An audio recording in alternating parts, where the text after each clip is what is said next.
اب مثال کے طور پر طلاق کو بہت زیادہ مدعا بنایا جاتا ہے کہ مسلمان اپنے بیویوں کو طلاق دے دیتے ہیں، مسلمان اپنے بیویوں کو طلاق دے دیتے ہیں۔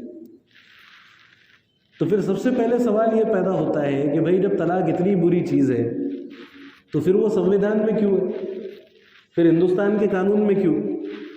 یا پھر ہندوستان کے قانون میں تو کیا کسی بھی ملک کے قانون میں کیوں جب طلاق اتنی بری چیز ہے؟ تو جب آپ بھی طلاق کا لفظ اپنے قانون میں رکھنے پر مجبور ہیں تو اس کا مطلب یہ ہے کہ طلاق ضرورت کی چیز ہے۔ طلاق کیا ہے؟ ضرورت کی چیز ہے۔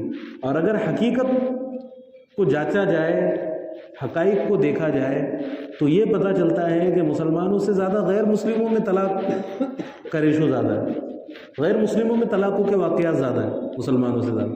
لیکن اچھالا کیا جاتا ہے کہ مسلمان طلاق دے دیتے، مسلمان طلاق دے دیتے، مسلمانوں میں بہت طلاقیں ہوتی ہیں، مسلمانوں میں بہت طلاقیں ہوتی ہیں۔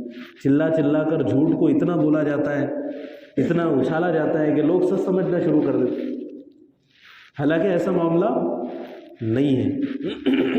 غیر مسلموں میں طلاق کے معاملات زیادہ ہیں، آبادی کے تناسب کے اعتبار سے اور ہر اعتبار سے۔ اور ایک رپورٹ یہ بھی ابھی سامنے آئی کہ چلو مسلمانوں کی یہاں تو طلاق کے واقعات پیش آتے لیکن غیر مسلموں کی یہاں طلاق کا آپشن نہ ہونے کی وجہ سے صرف 1 مہینے کے اخبارات اگر جمع کر لیے جائیں، صرف 1 مہینے کے اخبارات، اور اس میں سے اگر سرخیوں کو چھانٹا جائے تو بیویوں کو زندہ جلانے کے واقعات، بیوی کو قتل کرنے کے واقعات ہے نا، طرح طرح کی اس کے ساتھ ظلم و زیادتی کرنے کے واقعات، ہزاروں واقعات مل جائیں گے صرف 1 مہینے کے اندر۔ اور اس میں سے 90% کیسز وہ ہوں گے جو غیر مسلموں کے ہاتھوں سے ہوں، جو غیر مسلموں کے گھروں میں ہوں، ہے نا۔ تو طلاق دینا زیادہ بری بات ہے یا پھر قتل کر دینا زیادہ بری بات، زندہ جلا دینا زیادہ بری بات ہے نا۔ تو ان چیزوں کو نہیں اچھالا جاتا اور اسلام کو بدنام کرنے کی کوشش کی جاتی، حالانکہ اللہ تعالیٰ کا فرمان ہے کہ ابغض الحلال الی اللہ الطلاق، کہ حلال چیزوں میں سب سے زیادہ مبغوض ترین چیز اللہ رب العزت کے نزدیک طلاق ہے نا۔ اسلام میں تو اتنا مشکل بنایا گیا طلاق کو، کسی کو نکاح کرنا ہے اگر تو 2 منٹ میں نکاح ہو جائے ہے نا، بس 2 گواہوں کی موجودگی میں ایک دوسرے کو کہہ دو قبول ہے، ہو گیا نکاح، 2 لفظ کہنے پر نکاح ہو گیا۔ یہ نکاح کا طریقہ بتایا گیا شریعت میں، پسندیدہ طریقہ، سادہ طریقہ۔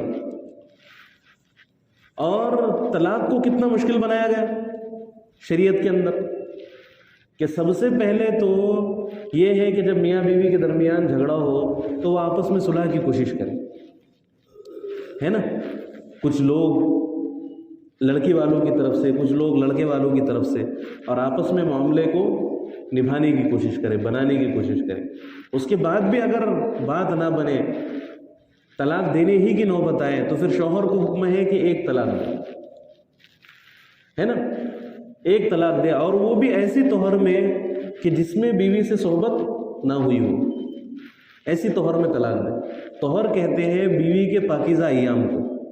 اب جیسے مثال کے طور پر عورتوں کو ماہواری آتی ہے مہینے میں، ہے نا، 5 دن 6 دن 7 دن، ہر ایک کی مختلف عادت ہوتی، تو اس دن کے علاوہ جو باقی بچے ہوئے دن ہیں، 20 دن، جتنے بھی دن باقی بچتے ہیں، تو ان دنوں میں سے ایک بھی دن میں صحبت نہ کی ہو، اس طہر میں طلاق دینے کا حکم ہے۔ اور طلاق دینے کے بعد بھی بیوی فوراً گھر چھوڑ کر نہیں جائیں گی، بلکہ بیوی شوہر ہی کے پاس رہے گی، اور یہ طلاق رجعی ہے، جب بھی شوہر چاہے گا رجوع کر لیں گے۔ اب بیوی سامنے موجود ہے اور کئی دنوں سے اس کی ضرورت بھی پوری نہیں ہوئی، بیوی بھی نظروں کے سامنے، تو پھر رجوع نہ کرنا کتنا مشکل ہے انسان کے لیے۔ وہ تو کسی بھی صورت میں رجوع کر لیں گے، ہاں اگر کوئی بہت ہی بڑی نفرت کی کوئی وجہ اگر موجود ہے تو بات اور ہے، تو پھر دوسرے مہینے میں اسی طریقے سے دوسری طلاق دینے کا حکم کہ ایسی طہر میں طلاق دو کہ جس میں صحبت نہ ہوئی ہو۔ پھر تیسرے مہینے میں بھی اسی طریقے سے طلاق دینے کا حکم ہے۔ تو 3 مہینے کا پروسیجر بیان فرمایا گیا طلاق دینے کا۔ ایسا کسی بھی قانون کے اندر، ایسا کسی بھی مذہب کے اندر نہیں ہے نا۔ اب یہ تو آج کل کے جاہلوں کی حرکتیں ہیں کہ جب تک 3 طلاق ایک ساتھ نہیں کہتے اس وقت تک سکون نہیں آتا، اس وقت تک چین نہیں آتا، یہ معاملات اس وجہ سے پیدا ہوتے ہیں کہ نہ نکاح کے مسائل سیکھتے، نہ طلاق کے مسائل سیکھتے، دین کے معاملات سے ہمیں کوئی دلچسپی ہے ہی نہیں، تو اس کی وجہ سے نوجوان بھی ویسا ہی ہوتا ہے اور لڑکیاں بھی ویسی ہوتی ہیں۔ نہ ہم اپنی بیٹیوں کو شوہر کی اطاعت و فرمانبرداری سکھاتے، نہ اپنے بیٹوں کو ہم بیوی کے حقوق بتاتے، ہے نا۔ اور شوہر اور بیوی کا ہی معاملہ نہیں ہوتا، اکثر جو جھگڑے اور فساد گھروں کے اندر ہوتے ہیں وہ ساس اور سسر کی وجہ سے بھی ہوتے ہیں۔ یہ بھی آج کا رونا ہے نا، کہ ساس کے ناجائز مطالبات ہوتے ہیں، یہ حقیقت ہے۔ بہت سارے معاملات ایسے آتے ہیں سامنے کہ صرف بیوی اور شوہر ذمہ دار نہیں ہوتے، بلکہ کبھی ساس کی طرف سے بھی ظلم ہوتا ہے، کبھی شوہر کی طرف سے بھی ظلم ہوتا ہے، کبھی سسر کی طرف سے ظلم ہوتا ہے، ناجائز مطالبات ہوتے ہیں، عجیب و غریب چیزیں نظروں کے سامنے لا کر رکھ دی جاتی، چھوٹی چھوٹی باتوں کا بتنگڑ بنایا جاتا ہے نا۔ تو ان ساری جہالتوں کی وجہ سے یہ سارے معاملات وجود میں آتے ہیں، اور جب طلاق دے دی گئی تو وہ تو ہو گئی، ہے نا۔ حالانکہ یہ شخص گناہ گار ہوا، اللہ کے نبی صلی اللہ علیہ وسلم نے بہت ناراضگی کا اظہار فرمایا۔ ایک صاحب نے اپنی بیوی کو 3 طلاقیں دے دی ایک ساتھ، تو اللہ کے نبی صلی اللہ علیہ وسلم کا چہرہ غصے سے سرخ ہو گیا۔ ایک صحابی اٹھے، کہا کہ یا رسول اللہ، آپ صلی اللہ علیہ وسلم نے فرمایا کہ میں زندہ ہوں اور دین کا مذاق اڑایا جاتا۔ تو ایک صحابی اٹھے، کہنے لگے کہ یا رسول اللہ، کہ کیا میں اس کو قتل نہ کر دوں، اپنی تلوار سے اس کی گردن نہ اڑا دوں؟ تو کس درجے کا غصہ ہوگا اللہ کے نبی صلی اللہ علیہ وسلم اس عمل کے اوپر، ہے نا۔ تو یہ تو خود حرام ہے، لیکن اگر کوئی دے دے تو ہو جائے گی، ہے نا۔ تو طلاق کو جو باقی رکھا گیا ایک ضرورت کے تحت باقی رکھا گیا، اور اس سے بہتر دنیا میں کوئی قانون نہیں ہو سکتا۔ اگر کسی کو خراب بیوی مل جائے، مثال کے طور پر بیوی بدچلن ہے، اس کے اوپر ظلم کرتی ہے، اس کے ماں باپ پر ظلم کرتی ہے، جو بھی ہے، یا شوہر برے اخلاق والا ہے، بری حرکتیں اس کے اندر موجود ہے، ظلم کرتا ہے، تکلیفیں پہنچاتا ہے، تو اب بیوی یا شوہر کے ساتھ دونوں میں سے کسی کے ساتھ بھی ایسا معاملہ ہو تو اس کے پاس کیا راستہ ہے پھر اس سے چھٹکارا حاصل کرنے کا؟ کیا طریقہ ہے؟ یہ طریقہ آسان ہے کہ بھئی علیحدگی اختیار کرو، جب نہیں آپس میں بن رہی تو پھر علیحدہ ہو جاؤ، یہ طریقہ آسان ہے۔ لیکن ان کو اگر زبردستی باندھا جائے تو ساتھ میں اب دونوں کی ایک پل بھی نہیں پڑتی، ہے نا، دونوں ایک دوسرے پر ظلم کرتے رہتے ہیں ہمیشہ، اب ان دونوں کو زبردستی جکڑ کر رکھا جائے تو پھر کیا ہوگا؟ اس سے معاملہ بگڑے گا، ہے نا۔ جب اس کو چھوڑنے کی بھی اجازت نہیں ہوگی کہ اسی عذاب کو زندگی بھر پال کے رکھو، تو برداشت کرنے کی ایک لمٹ ہوتی ہے نا۔ برداشت ایک وقت تک ہوگا، ایک مدت تک ہوگا، جب صبر کا پیمانہ لبریز ہوگا تو اس سے بڑے بڑے واقعات پیش آئیں گے، ہے نا، اس سے بڑے بڑے واقعات پیش آئیں گے۔ اور یہ صرف بولنے کی باتیں نہیں ہے بلکہ اس کا تجربہ بھی ہو چکا ہے۔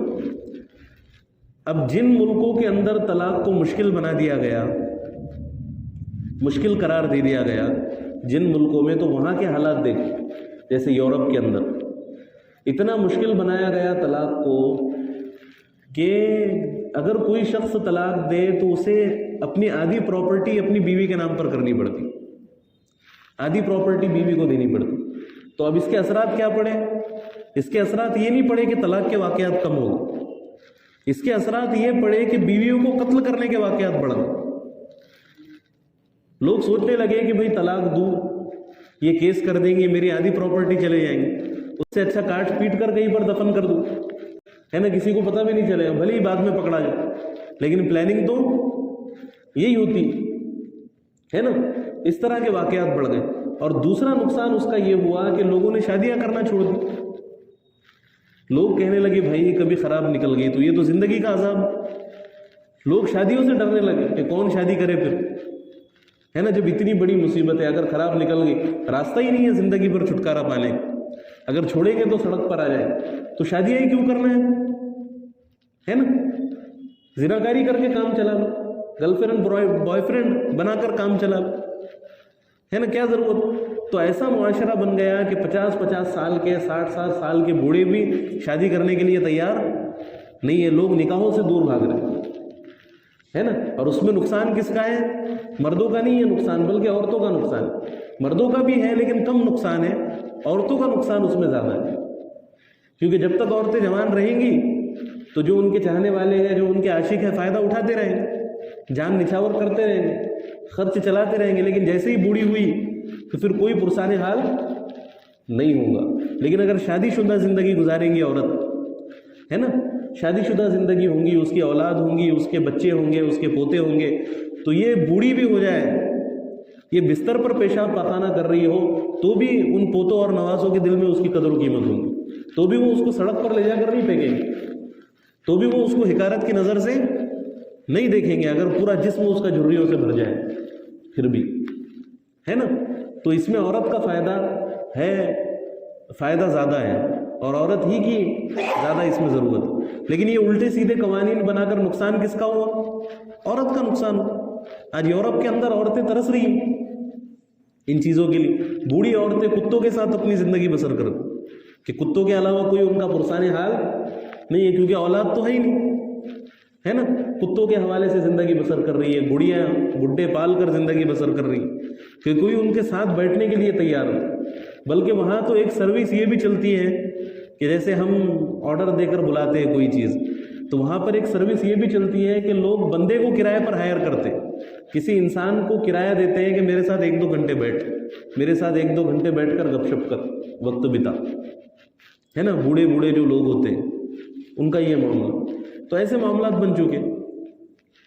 تو اسلام کی طرف سے جو نظام دیا گیا, جو بھی نظام, بھلے ہی وہ وقتی طور پر ہمارے سمجھ میں نہ آئے, لیکن اسی میں پوری انسانیت کا فائدہ.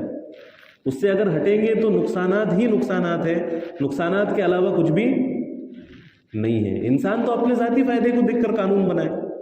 کوئی شرابی اگر پارلیمنٹ میں بیٹھا ہوا ہو, خود شراب پیتا ہو, تو وہ کیوں شراب کے خلاف قانون بنائے؟ وہ تو کہے گا کہ بھئی شراب تو سستی ہونی چاہیے, ٹیکس فری ہونی چاہیے, کیونکہ وہ اپنے فائدے کو دیکھ کر قانون بنا. لیکن اللہ کی طرف سے جو قوانین بنتے ہیں تو اس میں ساری انسانیت کا فائدہ ہوتا ہے, اور اس کے علاوہ اس کے مقابل میں جو بھی قانون لے کر آؤ تو اس کی کوئی حیثیت اور اوقات نہیں ہے, ہے نا. تو اس لیے مسلمانوں کو دین پر مضبوطی سے جمنا چاہیے. اللہ تعالیٰ کا ایک ایک حکم ایسا ہے کہ اس کے مقابل میں کوئی چیز پیش نہیں کی جا سکتی. اس بات کو مضبوطی سے مان لینا چاہیے, ہے نا. وہ چاہے حکم ہمیں کیسا بھی لگے. ابھی زیادہ تفصیل کا وقت نہیں ہے, لیکن یہ ایک مثال کے طور پر طلاق کی مثال آ گئی. تو کافروں کے پیچھے مت پڑو, وہ تم کو کفر کی طرف پہنچا دیں گے.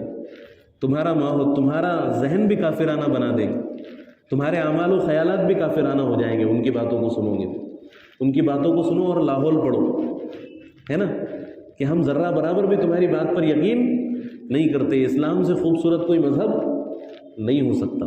اور یہی وجہ ہے کہ بڑے بڑے لوگ اسلام کے اندر داخل ہو گئے, حالانکہ مسلمانوں کے پاس نہ کردار ہے, نہ عمل ہے, نہ دین کی دعوت میں اتنے زیادہ لگے ہوئے, لیکن پھر بھی سب سے زیادہ تیزی سے بڑھنے والا جو مذہب ہے وہ اسلام ہے نا.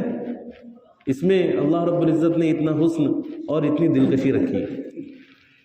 تو اس لیے اللہ تعالیٰ فرماتے ہیں کہ کافروں کے پیچھے مت پڑو, کفر تک پہنچ جاؤں گے اور تم دنیا و آخرت دونوں جہاں میں ناکام ہو جاؤں گے.